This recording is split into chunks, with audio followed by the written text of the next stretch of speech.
Hello everyone. तो आप सभी कैसे हो? आई होप सभी घर पे सुरक्षित है ना। बिल्कुल। तो आज हम लेके आए हैं लेक्चर नंबर 5, चैप्टर फर्स्ट जो हमारा चल रहा है वैद्युत आवेश तथा क्षेत्र। इससे पहले 4 लेक्चर हमने देख लिए हैं। हमने वैद्युत क्षेत्र के बारे में सीख लिए हैं कि वैद्युत क्षेत्र क्या होता है, क्या उसका सूत्र होता है, कूलाम का नियम क्या होता है, बल कैसे निकालते हैं आवेशों के मध्य, सब हमने पिछले लेक्चर में देख लिया था। ठीक है, आज हम पढ़ने वाले हैं अपना बेहतरीन टॉपिक वैद्युत द्विध्रुव। तो स्टार्ट करते हैं। My name is Vishnu Singh Shekhawat. आप सभी का स्वागत है आपके अपने YouTube channel Vishnu physics zone पे। ठीक है जी, तो अपना वैद्युत द्विध्रुव हम स्टार्ट करते हैं। भाई सबसे पहले बात करते हैं वैद्युत द्विध्रुव होता क्या है। वैद्युत द्विध्रुव क्या होता है? वैद्युत द्विध्रुव आपके पास मान लो कोई दो आवेश है, एक ये है एक ये है। दो आवेश जिनका परिमाण समान है लेकिन प्रकृति क्या है, विपरीत है। दो समान परिमाण तथा विपरीत प्रकृति के आवेश अल्पतम दूरी पर रखे हों, आवेशों का ऐसा निकाय क्या कहलाता है, वैद्युत द्विध्रुव। आई रिपीट, समान परिमाण तथा विपरीत प्रकृति के दो आवेश अल्पतम दूरी पर रखे हों, आवेशों का ऐसा समुदाय या निकाय वैद्युत द्विध्रुव कहलाता है। आप लिख सकते हो समान परिमाण तथा विपरीत प्रकृति के दो आवेश अल्पतम दूरी पर रखे हों, अल्पतम दूरी पर रखे हों, आवेशों का ऐसा निकाय, आवेशों का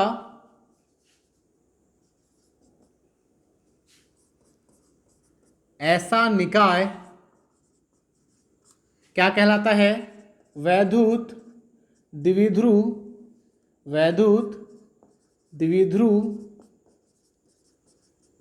कहलाता है। क्लियर है जी?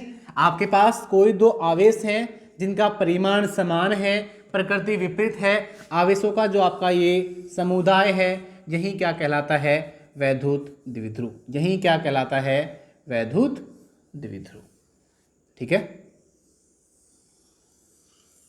ये क्या कहलाता है अपना वैद्युत द्विध्रुव। दोनों आवेशों के मध्य बिंदु को बोलते हैं वैद्युत द्विध्रुव का केंद्र। इसको क्या बोलते हैं, वैद्युत द्विध्रुव का केंद्र। इसके बाद हम बात करते हैं वैद्युत द्विध्रुव आघूर्ण। इसकी बात करते हैं वैद्युत द्विध्रुव आघूर्ण। इसको लिखते हैं पी वेक्टर से। किससे लिखते हैं, पी वेक्टर। तो वैद्युत द्विध्रुव आघूर्ण क्या होता है? अभी आपने देखा वैद्युत द्विध्रुव क्या होता था, दो आवेश थे, अपने समान परिमाण था, प्रकृति विपरीत थी, दोनों को अल्पतम दूरी पे हमने रख दिया और बोल दिया कि ये निकाय क्या कहलाता है, वैद्युत द्विध्रुव। ठीक है जी, बिल्कुल। वैद्युत द्विध्रुव आघूर्ण होता है, वैद्युत द्विध्रुव में वैद्युत द्विध्रुव में किसी एक आवेश का परिमाण, किसी एक आवेश का परिमाण तथा दोनों आवेशों के मध्य दूरी, दोनों आवेशों के मध्य दूरी के गुणनफल को क्या कहते हैं, वैद्युत द्विध्रुव आघूर्ण कहते हैं। वैद्युत द्विध्रुव आघूर्ण कहते हैं। नोट कर लिया सभी ने? समझते हैं अब इस बात को क्या कह रहा है भाई। ये अपना वैद्युत द्विध्रुव था, अर्थात पी वेक्टर क्या होगा भाई, देखो दोनों आवेशों में एक आवेश का परिमाण क्या है, क्यों, एक आवेश का परिमाण तथा दोनों आवेशों के मध्य दूरी, दोनों आवेशों के मध्य दूरी, इसको क्या बोलते हैं, वैद्युत द्विध्रुव आघूर्ण। इसको क्या बोलते हैं, वैद्युत द्विध्रुव आघूर्ण। क्लियर है? वैद्युत द्विध्रुव आघूर्ण कैसी राशि है, एक सदिश राशि है। वैद्युत द्विध्रुव आघूर्ण कैसी राशि है, पी वेक्टर एक सदिश राशि है। कैसी राशि है, सदिश राशि। अब सदिश राशि है तो इसकी दिशा किधर होगी, ध्यान रखना, ये अपना माइनस क्यू आवेश और ये 2a दूरी पर अपना है प्लस क्यू आवेश। तो वैद्युत द्विध्रुव आघूर्ण की दिशा हमेशा होती है माइनस आवेश से प्लस आवेश की ओर। हमेशा किधर होती है? माइनस वाले आवेश से प्लस वाले आवेश की ओर। क्लियर है जी इतनी बात? माइनस आवेश से प्लस आवेश की ओर हमेशा इसकी दिशा होती है। हम बात कर लेते हैं कि अपना वैद्युत द्विध्रुव आघूर्ण का मात्रक क्या होगा भाई। मात्रक निकालना सिखा रखा है, जिसको नहीं आता वो क्या करेगा, थीटा सीरीज में जाओ, उसमें आपको मात्रक निकालने का बिल्कुल शॉर्ट तरीका सिखा रखा है, वहां पे आप उस लेक्चर को देखिए, उसके बाद प्रॉपर आप सीख जाएंगे। ठीक है भाई। तो देखो ये क्या है अपना आवेश, आवेश का मात्रक कूलाम, आवेश का मात्रक क्या होता है? कूलाम। और ये है अपनी दूरी, दूरी का मात्रक क्या होता है? मीटर, दूरी का मात्रक क्या होता है? मीटर। तो ये हो गया कूलाम इंटू मीटर, जिसको लिख सकते हैं कूलाम इंटू मीटर। क्लियर है जी। इसके बाद हम देखते हैं वैद्युत द्विध्रुव आघूर्ण की विमा भी देख लेते हैं साथ में। इसकी विमा क्या होगी? विमा देखो भाई, विमा आवेश की विमा क्या होती थी? 80, और दूरी है तो L1 T1 A1 क्या हो गई विमा? या फिर हम ये भी लिख सकते हैं M0 L1 T1 A1। हम इसके एग्जाम्पल भी ले सकते हैं। एग्जाम्पल क्या होगा? NaCl ले लो, HCl ले लो, H2O ले लो, सभी किसके उदाहरण हैं? वैद्युत द्विध्रुव के ही उदाहरण हैं। ठीक है ना, एग्जाम्पल्स भी आप ले सकते हो, NaCl, HCl, H2O। क्लियर है? नोट करो इस बात को, आई होप समझ में आ रहा होगा। हो गया नोट?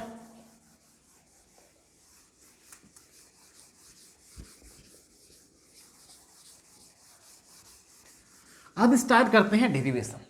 क्या स्टार्ट करते हैं? वैद्युत द्विध्रुव की डेरिवेशंस क्या क्या होंगी। तो हम निकालते हैं वैद्युत द्विध्रुव के कारण, वैद्युत द्विध्रुव के कारण वैद्युत क्षेत्र की तीव्रता। क्या निकालते हैं? वैद्युत क्षेत्र की तीव्रता क्या होगी भाई। इसकी दो स्थितियां हैं, एक तो अक्षीय स्थिति पे हम निकालेंगे वैद्युत क्षेत्र की तीव्रता, किस पे? अक्षीय स्थिति पे या अक्षीय बिंदु पर, अक्षीय स्थिति पर वैद्युत क्षेत्र की तीव्रता। ठीक है। और एक निकालेंगे निरक्षीय स्थिति पे, तो इसके जस्ट बाद में हम देखेंगे। तो अक्षीय स्थिति, सबसे पहले देखते हैं अक्षीय बिंदु होता कौन सा है भाई। पहले तो हम बनाते हैं वैद्युत द्विध्रुव। किसके कारण देख रहे हैं? वैद्युत द्विध्रुव के कारण देख रहे हैं। तो वैद्युत द्विध्रुव होता था अपना माइनस क्यू आवेश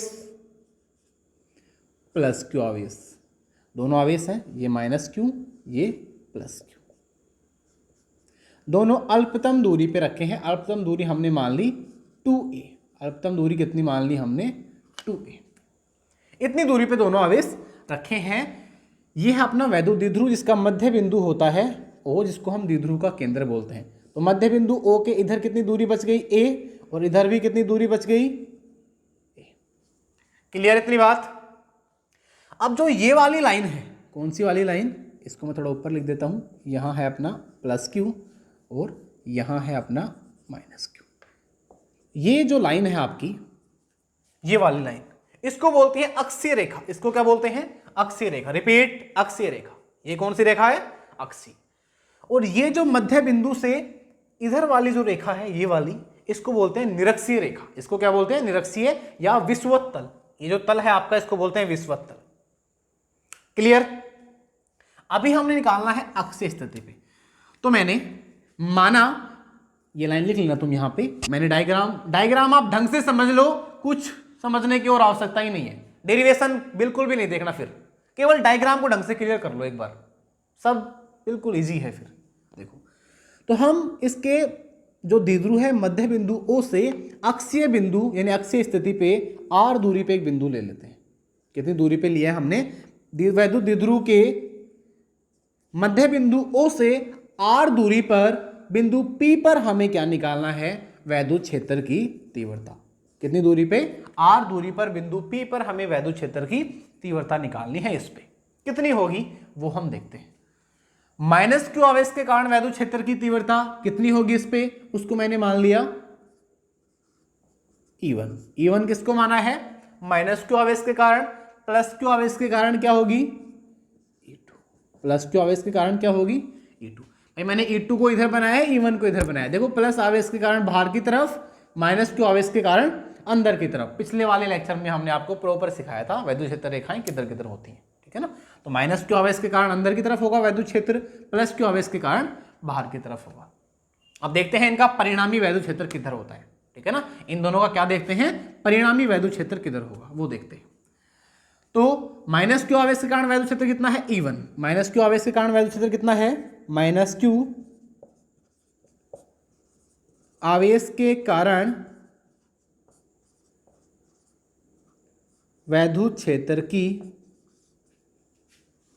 तीव्रता, ये देखते हैं कितनी है वो E1 कितनी होगी वो देखो भाई।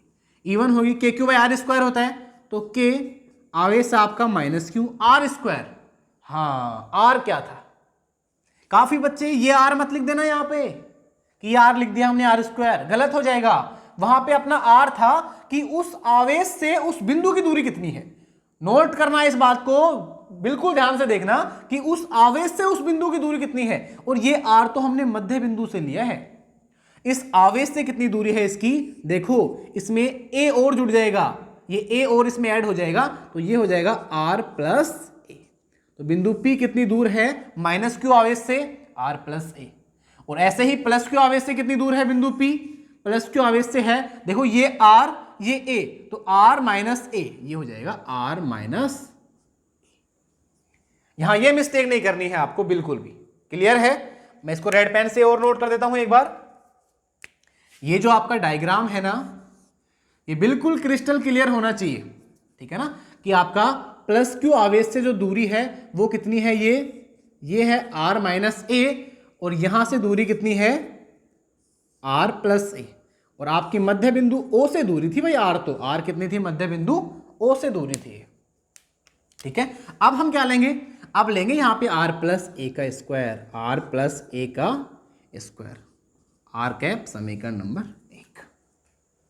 ऐसे ही प्लस क्यू आवेश के कारण आप यहां पे आर कैप की जगह पी कैप भी ले सकते हो चाहो तो, ठीक है। प्लस क्यू आवेश के कारण वैद्युत क्षेत्र की तीव्रता, वैद्युत क्षेत्र की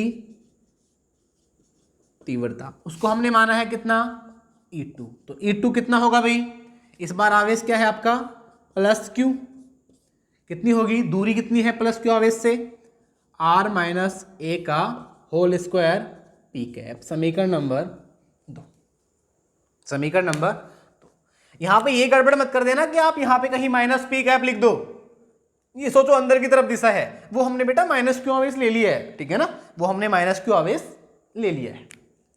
समझ में आ रही है ना बात। काफी बच्चे कहीं यहाँ पे माइनस पी कर दो आप कि इसकी दिशा अंदर है इसकी दिशा उधर है, इसकी तो पी में है इसकी तो माइनस पी में होगी, ऐसा नहीं करना है। ये हमने माइनस क्यू ले लिया है, इसका मतलब अंदर की तरफ, प्लस क्यू है इसका मतलब बाहर की तरफ। इनका परिणामी अभी निकल के आ जाएगा।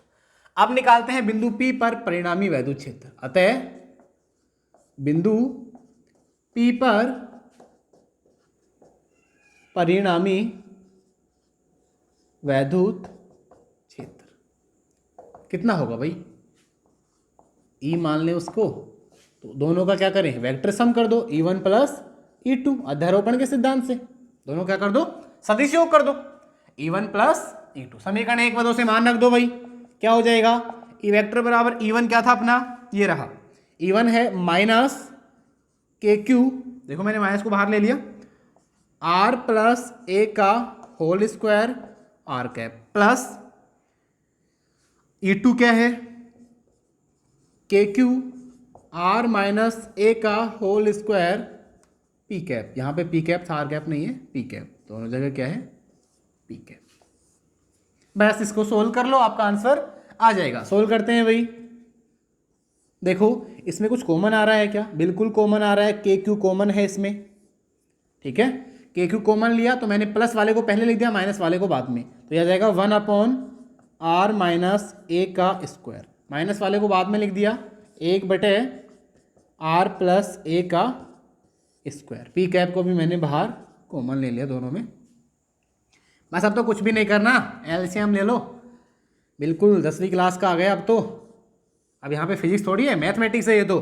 देखो r माइनस ए का स्क्वायर r प्लस ए का स्क्वायर, इसमें इसका भाग दिया तो क्या बचा r प्लस ए का स्क्वायर, माइनस साइन, इसमें इसका भाग दिया तो क्या बचा r माइनस ए का स्क्वायर, बाहर चल रहा है आपका पी कैप। के क्यू, इसको ओपन करो, a प्लस बी का होल स्क्वायर क्या होता है A square plus B square plus 2ab, A square plus B square plus 2ab, minus bracket लगा दो ताकि गलती ना हो, इसको ओपन करो, क्या होगा A square plus B square minus 2ab, clear, बाहर पी कैप। इधर इसको देखो मैं कैसे लिख सकता हूं, इसको मैंने लिख लिया r minus A r plus A का होल स्क्वायर, इन दोनों का बाहर स्क्वायर कर दिया। मैं एक बार देख लेता हूं ये आ रहा है क्या, बिल्कुल क्लियर आ रहा है, कोई दिक्कत नहीं है। नोट करो इतना, बिल्कुल इजी डेरिवेशन है। डायग्राम को अच्छे से बनाना है, डायग्राम जिसने ढंग से समझ लिया समझो पूरा डेरिवेशन समझ में आ गया।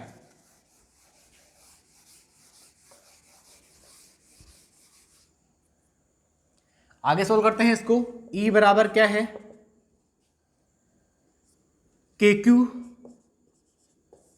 देखो इसको अंदर लेके जाओ, यानी कि R square plus A square plus 2RA, इस माइनस को मैं अंदर लेके गया तो सभी साइन बदल जाएंगे, तो minus R square minus A square plus 2RA, सभी साइन ये माइनस में, ये माइनस में, ये प्लस में, और नीचे देखो a minus B A plus B क्या होता है A square minus B square, क्या होता है A square minus B square, यानी R square minus A square, इसका हो जाएगा होल स्क्वायर। इधर चल रहा है आपका पी कैप। देखो क्या क्या कैंसिल हो गया, आपका आर स्क्वायर से R square cancel, A square से ए स्क्वायर कैंसिल, बस यही कैंसिल हुआ है, बाकी सब बच रहे हैं। लिखते हैं इसको, क्या क्या बचा अपने पास, तो E बराबर बचा यहाँ तो के क्यू, अंदर है 2RA प्लस 2RA, तो कितना हो गया 4RA, नीचे बचा R square minus A square का होल स्क्वायर, बाहर है पी कैप। इतनी बात क्लियर है, बिल्कुल। देखो अभी थोड़ी देर पहले मैंने आपको बताया था पी वेक्टर क्या होता है, पी वेक्टर क्या था अपना 2AQ, क्या था 2AQ, वेक्टर लगेगा, वेक्टर ना लगाओ तो P बराबर 2AQ, आप इसका परिमाण ले लो केवल। P बराबर क्या होता है 2AQ, यानी दोनों के मध्य दूरी कितनी थी 2A, हमने दूरी 2A तो ली थी और एक आवेश का परिमाण, तो यहाँ पे देखो Q ये रहा, A ये रहा, 2 इसमें से बनाते हैं, देखो K, यहाँ से मैंने 4 के 2 भाग किए, 2 गुणा 2, इसमें से 1 2 को मैंने बाहर ले लिया, 1 2 को अंदर रखा, तो R को भी यहाँ रख लिया, ये 2AQ, इसके 2 टुकड़े किए, 2 बाहर लिया, 2 यहाँ पे, ठीक है। R ऐसे कैसे, A यहाँ पे Q यहाँ पे, नीचे है R square minus A square का होल स्क्वायर पी कैप, तो ये क्या आ गया 2K आर पी बटे R square minus A square का होल स्क्वायर पी कैप। अब यहाँ पे आपको एक केस लेना पड़ेगा, क्या केस वो देखो, डायग्राम मैंने मिटान दिया, मैं यहाँ पे थोड़ा सा समझा देता हूँ हिंट में। देखो ये अपना माइनस क्यू आवेश था, ये प्लस क्यू आवेश था, इससे अक्षीय स्थिति पे हमने r दूरी पे बिंदु लिया था, तो ये जो दूरी है r, ये इस a दूरी से बहुत बड़ी है, ये जो दूरी r है भाई हम अल्पतम दूरी पे रखे हैं, ये तो कितनी दूरी पे रखे हैं, अल्पतम दूरी पे रखे हुए, कितनी दूरी पे रखे हैं, अल्पतम दूरी पे, तो ये a है, तो लिखते हैं अतः या चूंकि a is less than r, a है जो r से बहुत ज्यादा छोटा है, अतः या इसलिए ए स्क्वायर को नगण्य मानने पर, इसको हमने क्या मान लिया, बिल्कुल नगण्य मान लिया कि ये बहुत बड़ी राशि इसमें से बहुत छोटी सी घटेगी तो कुछ नहीं प्रभाव पड़ेगा इस पर, हमने ऐसा मान लिया, ठीक है ना। तो E बराबर क्या आ गया 2K आर पी ऊपर ऐसे कैसे, नीचे ए को कैंसिल कर दो तो आर की पावर 4, देखो आर स्क्वायर, इसका स्क्वायर ये रहा, ए को तो हटा दो तो आर की पावर 4। ये कंडीशन लगाने के बाद ए स्क्वायर को हमने नगण्य मान लिया। अब देखो एक आर से एक आर कट गया, यहाँ पी कैप भी था, तो यहाँ आ गया के 2p by R cube P cap. तो फाइनल अपना रिजल्ट कितना आ गया, यही लिख देता हूं मैं यहाँ पे। तो फाइनल ई कितना आ गया, के 2p by R cube P cap, यानी पी कैप की दिशा में अपना वैद्युत क्षेत्र होगा, यानी कि बाहर की तरफ। अपना जो बिल्कुल परिणामी वैद्युत क्षेत्र किधर होगा, पी कैप की दिशा में बाहर की तरफ। कौन सी स्थिति में, अक्षीय स्थिति में। कौन सी स्थिति में, अक्षीय स्थिति में। नोट करो इतना, बिल्कुल क्लियर है, कर लिया नोट।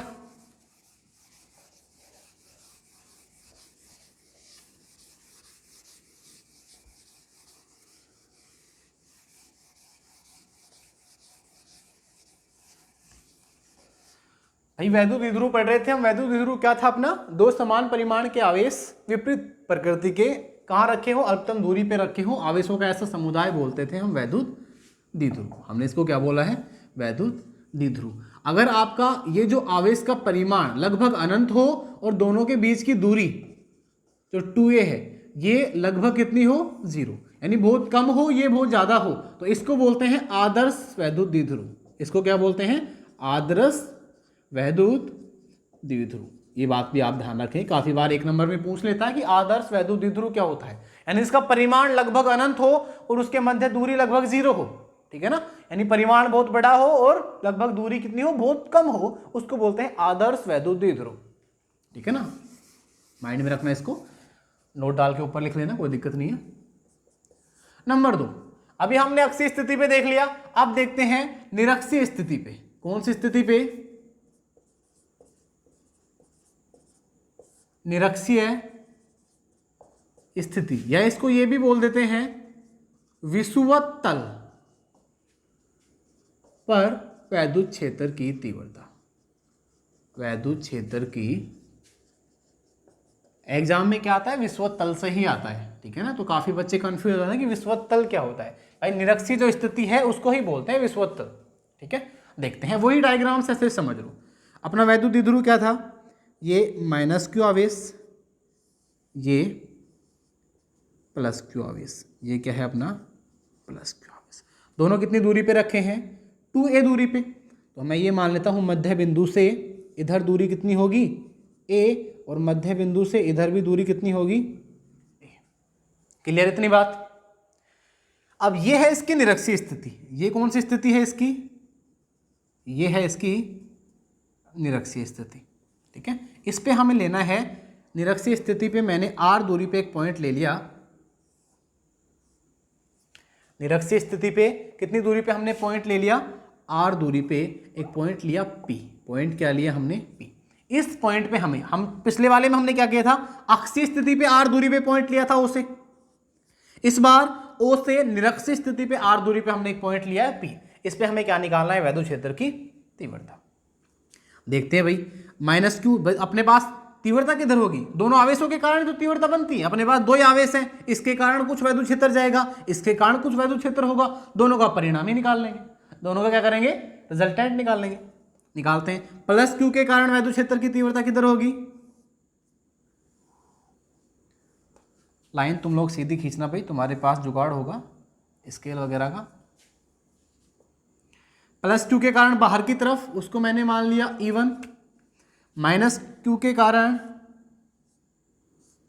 अंदर की तरफ, माइनस क्यू के कारण अंदर की तरफ, उसको हमने मान लिया E2। प्लस क्यू के कारण बाहर की तरफ, माइनस क्यू के कारण अंदर की तरफ, इसके बाहर की तरफ, इसमें अंदर की तरफ।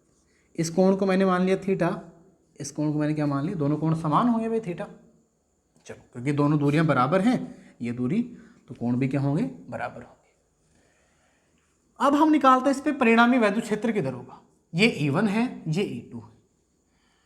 इसका रिजल्टेंट निकालने के लिए क्या है, देखो P की दिशा किधर होगी, इसमें माइनस से प्लस की ओर। P की दिशा किधर होगी, माइनस से प्लस की ओर।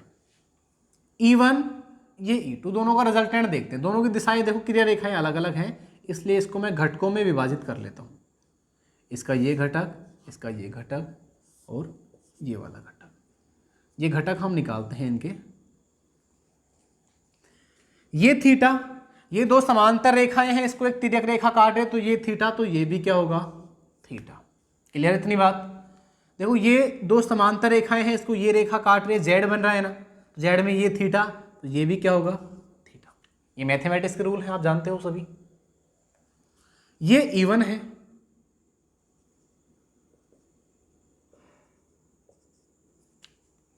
इसको मैं थोड़ा जूम करके आपको दिखाता हूं कैसा बन रहा है।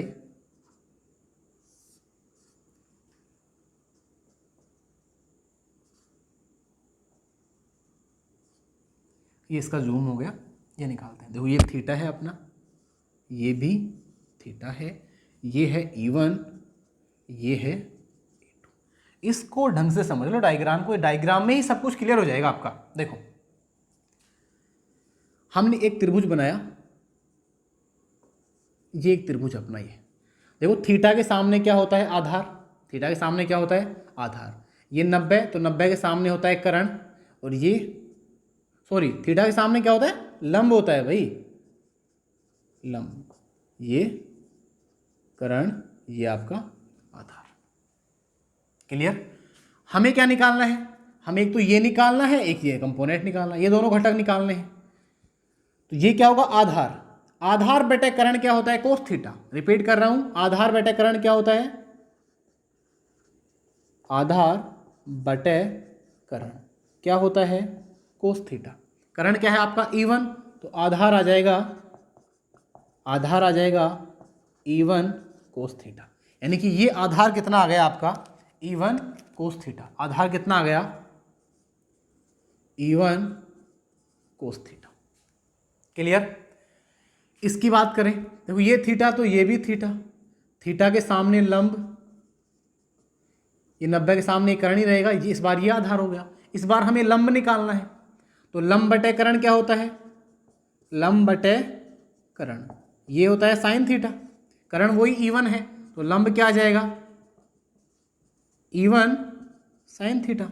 लंब क्या आ गया E1 साइन थीटा, तो ये क्या आ गया E1 साइन थीटा। इस डायग्राम की बात करते हैं। ये थीटा, थीटा के सामने लंब, थीटा के सामने क्या है लंब, ये आपका कर्ण, ये आधार। हमें क्या चाहिए, पहले आधार चाहिए, वही आधार बटे कर्ण कोस थीटा। तो ये क्या हो जाएगा, इस बार कर्ण क्या है E2, तो ये क्या हो जाएगा E2 cos theta.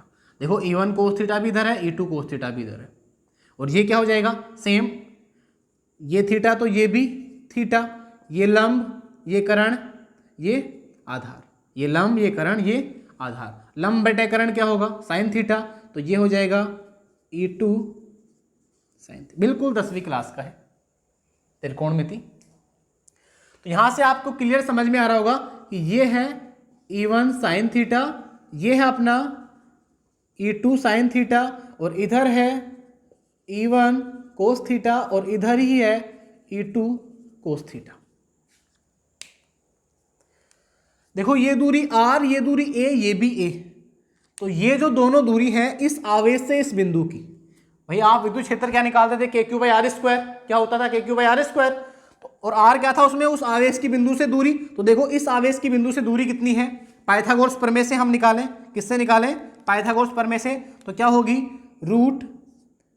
√R² plus A², √R² plus A², और ये भी कितनी होगी सेम है √R² प्लस। जब दोनों दूरी सेम है, आवेश सेम है, तो विद्युत क्षेत्र का परिमाण भी क्या आएगा समान।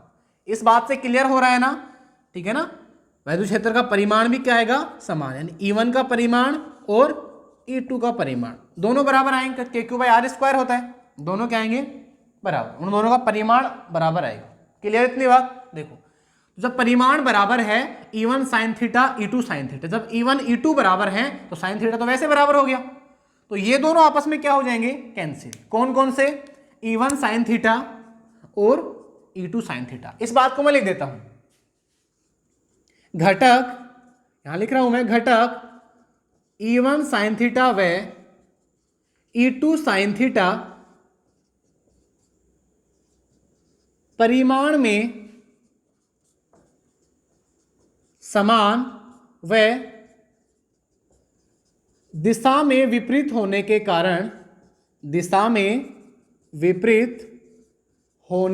कारण एक दूसरे को निरस्त कर देते हैं। एक दूसरे को क्या कर देते हैं? निरस्त कर देते हैं। क्लियर है ये बात? यानी कि E1 साइन थीटा और E2 साइन थीटा, एक उधर खींच रहा है, एक इधर खींच रहा है। मान लो एक 5 न्यूटन बल उधर लगाई, एक इधर लगाई, दोनों सेम बल से खींच रहे हैं, तो बॉक्स अपना वही रहने वाला है। दोनों एक दूसरे को क्या कर देंगे? कैंसिल। वो एक केस होगा यहाँ पे। अब देखो E1 sine theta, E2 sine theta दोनों इधर है, दोनों इंसान है तो इधर ही धक्का लगाए तो ये दोनों आपस में जुड़ जाएंगे। दोनों आपस में क्या हो जाएंगे? जुड़ जाएंगे। अतः बिंदु P पर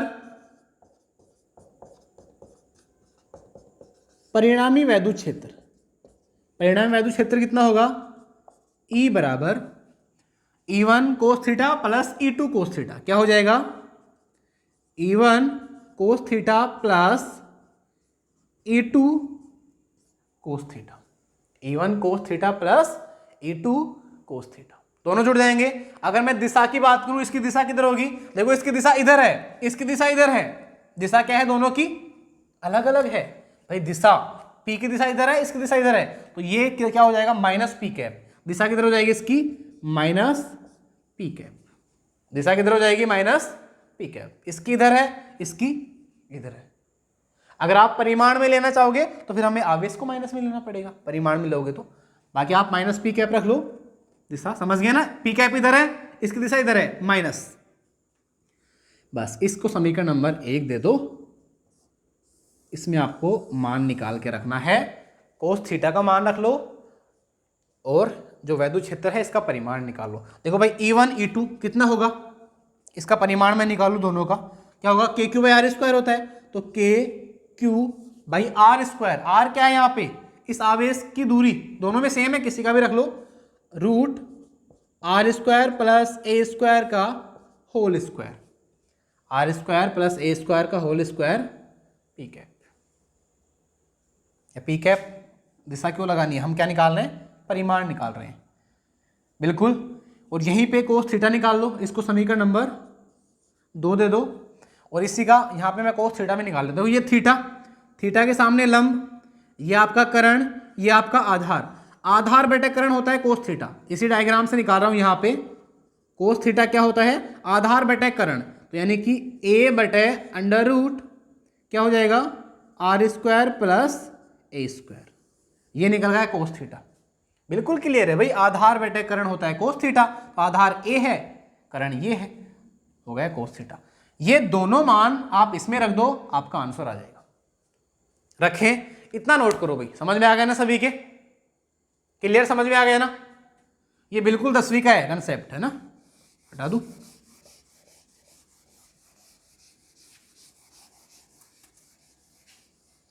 हमें क्या करना है?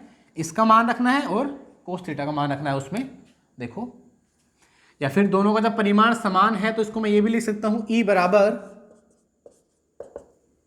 2E1 cos theta minus P cap minus में, यानी P इधर था, उसकी दिशा इधर है। इसमें मान रखो भाई 2E1 का मान क्या है? ये रहा, क्या है?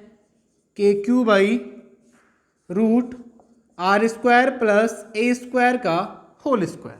ठीक है। कोस थीटा क्या है अपना? A upon root R square plus A square. इसको हटा दो, अब इसको सोल्व कर लो। बिल्कुल 10th का मैथ है, आराम से इजीली आप सोल्व कर सकते हो। 2AQ, इसको मैं साथ लिख लेता हूं, 2AQ, क्योंकि इसको हमें P बनाना है, वैद्युत द्विध्रुव आघूर्ण। इसकी पावर 2 ये रही, 1 ये रही, तो root R square plus A square की पावर कितनी हो जाएगी? 3। कितनी हो गई? 3। यहाँ पे क्या चल रहा था? Minus P cap. भाई माइनस पी कैप केवल उसकी दिशा विपरीत है P से, इसलिए लिया है हमने।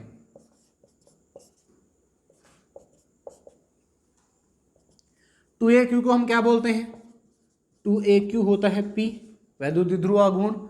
यहाँ हो जाएगा के पी बटे root R square plus A square का पावर 3, और रूट का मतलब होता है पावर 1/2, तो यहाँ पे लिख दो पावर 3/2 माइनस पी कैप। वही केस लगा दो, चूंकि ए है जो आर से बहुत छोटा है, ए क्या है, आर से बहुत छोटा है, अतः या इसलिए ए स्क्वायर को हम क्या कर देंगे, कैंसिल कर देंगे, नगण्य मान लेंगे। नगण्य मानने पर इधर हटा दूं मैं, इसको सोल्व करो तो ई कितना हो जाएगा अपना, ई हो जाएगा के पी बटे ए स्क्वायर को छोड़ दो तो यहाँ पे आर स्क्वायर की पावर कितनी आ जाएगी 3/2, और यहाँ आ जाएगा माइनस पी कैप। तो यहाँ से अपना ई निकल के आ गया के पी बटे, देखो 2 से 2 कैंसिल, आर की पावर 3 माइनस पी कैप, यानी ये है निरक्षीय स्थिति पे, ये क्या है, निरक्षीय स्थिति पे अपना वैद्युत क्षेत्र की तीव्रता। अक्षीय पे कितने निकल के आई थी, यहाँ पे बस 2 और था, ठीक है ना, 2 और था, बाकी इतना ही था, बस उसकी दिशा उधर थी, इसकी दिशा इस साइड में है। दिशा का भी थोड़ा ध्यान रखना, आप लोग नोट कर लिया इसको।